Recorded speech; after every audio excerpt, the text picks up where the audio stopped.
ఒక్కసారిగా పాత బస్తీ బగ్గుమంది. ఒక్కసారిగా పాత బస్తీలో ఉండే ప్రజలందరూ కూడా బిక్కుబిక్కుమన్నారు. ఇంకా కోలుకోవట్లేదు. కారణం ఏంటి అంటే తెల్లవారుజామున పాత బస్తీలో గుల్జర్ హౌస్‌లో జరిగిన ఘోర అగ్ని ప్రమాదం ఏదైతే ఉందో ఈ గుల్జార్ హౌస్ అనేది వాస్తవానికి పాత బస్తీ అంటేనే చాలా మందికి తెలుసు. చాలా ఇరుకిరుగ్గా ఉంటాయి. ఇల్లులు కూడా అంతా ఒకే దారి ఉంటది. రెండో దారి ఉండదు. లోపలికెళ్తే ఒక్కొక్కసారి పాత బస్తీ లోపలికెళ్తే ఎలా వెళ్లారు అక్కడ ఉన్న వాళ్ళు బయట వాళ్ళు వెళ్తే మళ్ళీ తిరిగి రావడం కూడా కష్టమే. అలా ఉంటాయి ఆ గల్లీలు ఇవన్నీ కూడా.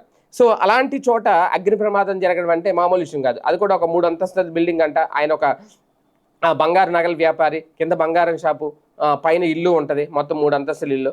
ఒక్కసారిగా అగ్ని ప్రమాదం చోటు చేసుకుంది. కింద ఫ్లోర్‌లో మంటలొచ్చాయి. మొత్తం పై ఫ్లోర్‌లో పొగలు కమ్మేసుకున్నాయి.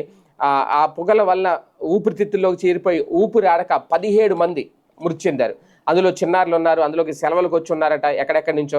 వాళ్ళ పిల్లలు, కూతురు కొడుకులు, కొడుకులు వీళ్ళందరూ కూడా మొత్తం 17 మంది. వాళ్ళని రక్షించే ప్రయత్నం స్థానికులు చేసినా సరే ఆ పొగ వల్ల ఊపిరాడక ఆసుపత్రికి తరలించేలోపు కొంతమంది, ఆసుపత్రికి తరలించాక కొంతమంది, మొత్తం 17 మంది మృతి చెందారు. ఇది మొత్తం హైదరాబాద్ మొత్తం తీవ్ర విషాదాన్ని నింపేసిన సంఘటన. అయితే అసలు ఈ ప్రమాదం ఎలా జరిగింది అనేదే ఇప్పుడు ఒక కొత్త కోణం అయితే ఆలోచిస్తున్నారు. అందులోకి పాత బస్తీలో ఈ గుల్జార్ హౌస్ చౌరస్తాలో జరిగిన ఈ ఘోర అగ్ని ప్రమాదం ఒకే కుటుంబానికి సంబంధించి 17 మంది మృత్యువాత పడ్డం. దీని వెనక ఏం జరిగింది అనేదే. జరిగిన ఘటన అయితే చాలా విషాదకరమైన ఘటన. కానీ ఏ కోణాల్లో పైగా అక్కడ పాత బస్తీలో జరిగిన విషయం అంటే ఖచ్చితంగా పోలీసులు దీని మీద ఆరా తీయాలి, లోతుగా విచారణ చేయాలి. షార్ట్ సర్క్యూట్ వల్ల ప్రమాదం జరిగిందా, ఎవరైనా నిప్పంటించారా, అసలు ఆ ప్రమాదం ఎలా జరిగిందని ఎవరికీ అంతు చిక్కట్లేదు ఇప్పటికీ కూడా.